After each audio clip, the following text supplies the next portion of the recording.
For Keith Blessington, it began with stomach problems. I was in really good shape. It was about 180, and I'm 6 foot, and I had a lot of energy. And then I started getting sick with an ulcer. The ulcer hit a far more serious problem, a tumor diagnosed as stage 3 stomach cancer. The timing could not have been worse.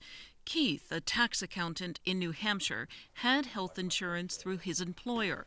But in 2006, he left the company to launch a freelance business and extended his employer-based insurance through COBRA, which typically runs for 18 months. As COBRA was set to expire, Keith found a private policy and then found out he had cancer. So as soon as I told him that, the broker said, "We can't insure you. We won't insure you. It's as simple as that." And he said, at that point, he says, "No other insurance company basically will too. You can call around." And I did call around, and all the other insurance companies said, "No, we won't insure you." Even longtime cancer survivors face that same struggle. Be sparky today, I see that. Tom Olszewski, a retiree who lives in Texas, had prostate cancer and has been in remission for a decade. Used COBRA insurance for almost a year, and then when it was about to run out, started looking for other insurances, only to find out that nobody would talk to me. Nobody even wanted to see the doctor results. You had prostate cancer, we're not talking to you. It's a little smaller than it was before. Yay. Jamie Drazwicki, who has health insurance through her employer in Florida, would seem to be on much more stable footing, but she's not. I've been paying premiums my whole life. I have insurance, I had a job, not understanding how much breast cancer, any form of cancer really costs. So I thought I was fine. I didn't understand my limits of my policy were gonna kick me in the butt later on, because it wasn't enough to cover my treatments. All three of these middle-aged, middle-class people are facing the unique financial challenges that cancer can bring on, even when insured through the private health care system. Challenges ranging from finding affordable quality coverage to discovering that coverage doesn't mean protection from high out-of-pocket costs. Come on, babe, why don't we pay? 58-year-old Jamie, who is an activities director at a nursing home and a singer by night, had a partial mastectomy in 2006, followed by chemo and radiation and many months of breast reconstruction. Every time I've been to a treatment, I have been battle scarred. That's what I look at it, like I'm a soldier. Nothing to it. Okay? In her previous job, Jamie exceeded her insurance policy's annual cap on benefits. Annual or lifetime caps sometimes don't cover a cancer patient's medical bills. Jamie managed to increase her cap threefold to $300,000 by switching to a new policy. But that also meant a larger premium, a smaller paycheck, and debt. Okay. Jamie's medical debt now stands at $75,000. She pays a little bit here and there, and collection agencies still call. Well, after I yelled at them for calling me at my office at work, I said, "Lose this number. How dare you leave a message on my machine when my staff comes in to listen to my messages at times? How dare you?" I said, "Lose this number." And the woman was very genteel about it. We apologize. But they have my cell phone and they have my home phone. Jamie says she's tried to navigate the system to get some financial aid, especially to help pay her hospital bills, but it's just too complicated. Nobody guided me through this. I investigated my own self to get funding and help, but because I had health insurance, I could not get any grants. Yeah, I could not get any grants. I could not get any help with prescriptions.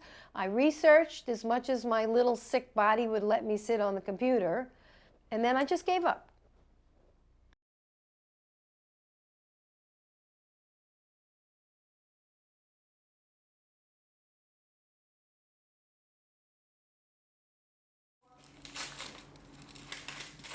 In Texas, Tom Olszewski is living on a fixed income that is not going nearly as far as he thought it would when he took early retirement. And a big part of the reason is the cost of health insurance.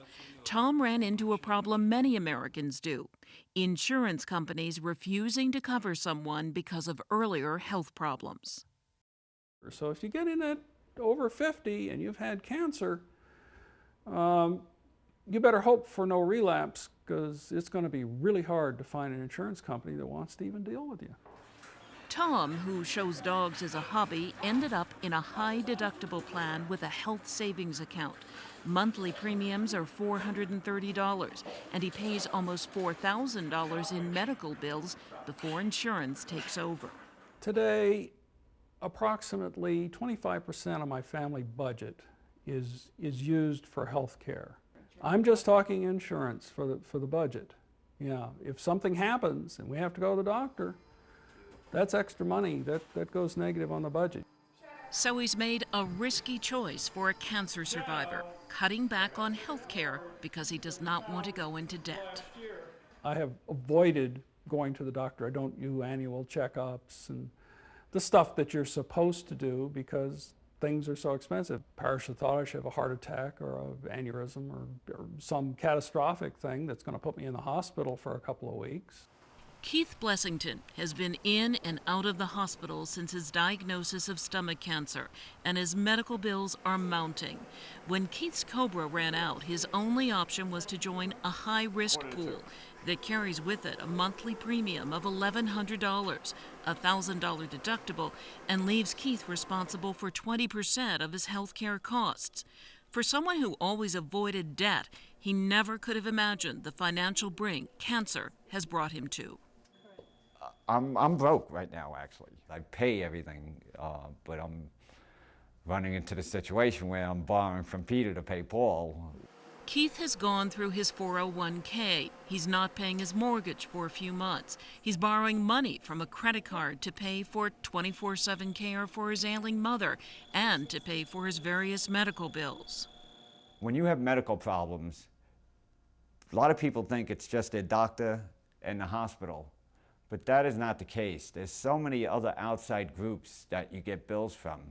You could have 5 different doctors or bills for one treatment that you had, and you don't even know who the other 4 are. But they touch base and they submit a bill, and you don't know for sure if they will accept your insurance until they actually submit. Keith is now $60,000 in debt, and that figure climbs an additional $6,000 every month. He's hoping that once chemo and radiation are over, he can build his strength by hiking his beloved New Hampshire hills and then find a full-time job with health insurance.